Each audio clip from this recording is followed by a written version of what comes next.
Hello, it's me Hari here. Thanks for clicking my video. Last week I talked about global food recalls, where allergens were the number one reason of food recalls in most of the countries every year. Today I would be concentrated on food allergens. What are the common allergens and how can we manage them? Allergens can be primary food itself or from secondary ingredients, processing aids, or sometimes as a result of contamination. It can be pollens from waxing apples or eggs in wine as fining agent or peanuts in chocolates. All allergens matter for allergen sensitive people.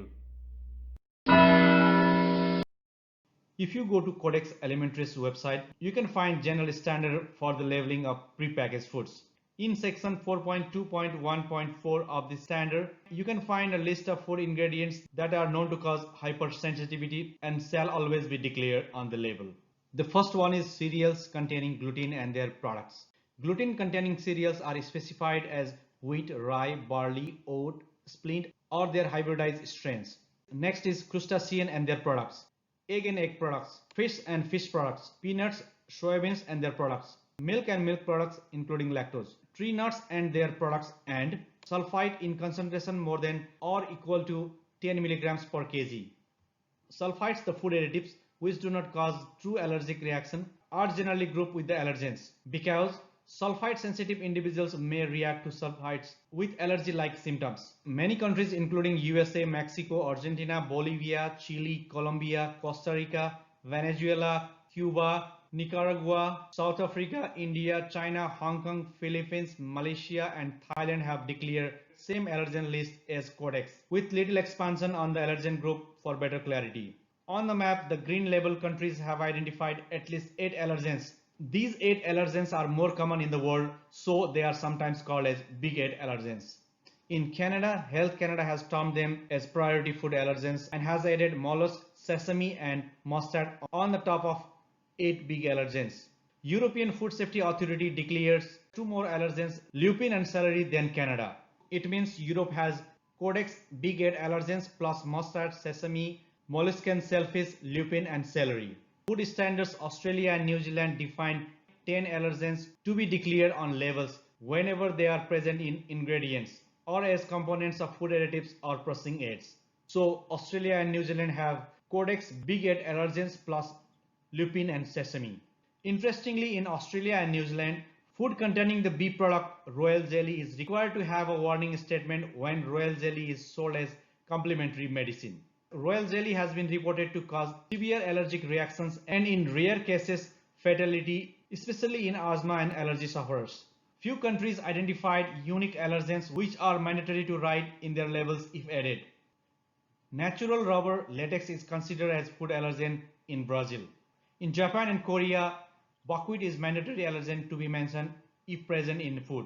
Beside buckwheat, South Korea has tomato, peach, chicken, beef, molluscan, shellfish on the top of Codex 8 allergens list. Food and Drug Administration Taiwan recently amended their allergen list to group of 11, which comprises Big 8 Codex allergens plus mango, sunflower seed and sesame seed. Now, let's talk what happens if an allergen sensitive person consumes the allergic food. When someone comes in contact with food allergens or added sulfites, the symptoms of an allergic or allergic type reaction may develop quickly and rapidly. Progress from mild to severe. In my previous video of food recall management, you might have learned food recall due to undeclared allergen is one of the highest recalls globally. Let's talk how can we control allergen. The first step to controlling allergens in any environment is allergen identification. To avoid having unintended allergens in product, first identify the source of allergens in the facility. Use a master list of all raw ingredients used in the facility. Identify those raw materials that either contain or may contain allergens. Consider both primary and secondary ingredients like spices, flavorings, and additives. Consider packaging materials and machinery aids like food grade grease. Make sure all possible sources are listed. Depending on the operations, control of allergens may not be required. If certain allergens are present in all products, they do not require control. For example, a bakery doesn't control for wheat if it is in all of the products. Get materials from trusted suppliers.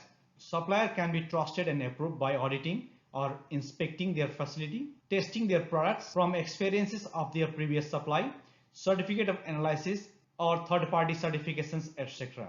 Once received in the facility, keep the product under quarantine until the test is performed.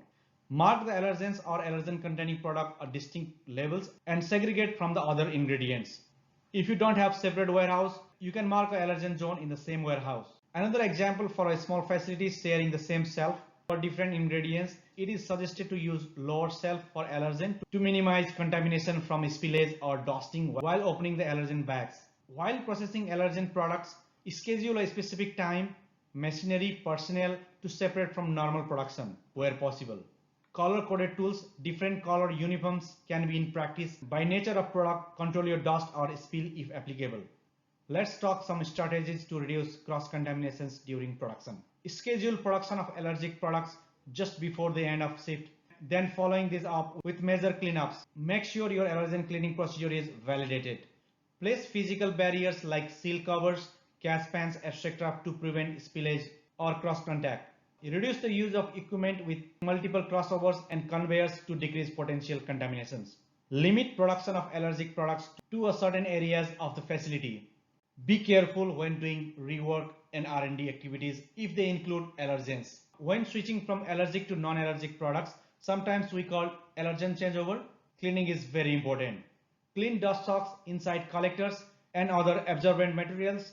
Try to reduce all dead spots, rough surfaces, void areas, get allergen processing area which shall reduce cleaning effectiveness. If you are using same line or machinery for normal production, make sure your machinery, tools, conveyor, pipes or even cleaning tools are cleaned. Employee uniforms are cleaned for further use. Depending on your type of industry and operation, you can develop your own cleaning and verification method, but cleaning and verification methods should be validated before you apply. For sure, management has a vital role in allergen management. As a general management, develop and maintain visitors policy and break room policy to avoid cross contaminations. Aware your staffs about the approved allergens in the facility. Train to avoid cross contaminations and to maintain GMP. Develop a procedure to manage the product in event of allergen contamination in any stage of production. Inspection during and after cleaning, testing the surface with swabs as well as the final product can be done. Packaging and labeling requirements may differ from country to country.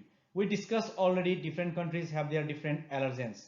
For example, product manufactured in Canada having sesame doesn't necessary to follow allergen labeling requirement for United States market. So follow the country of destination's packaging and labeling rule. While labeling, most of the countries have similar requirements with some exceptions. Food allergen source must be written in commonly used words such as milk or wheat in place of whey or flour. For hydrolyzed vegetable protein, mention the source soya if it is from soya protein.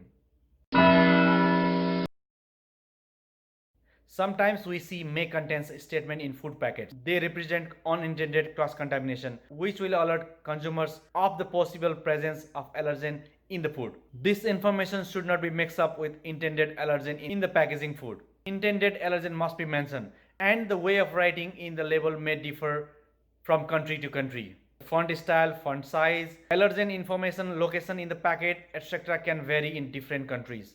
Let's save people from food allergy. You stay safe and healthy. Thanks for watching my video. Don't forget to subscribe to my channel for more information. You have a good day. See you in next video.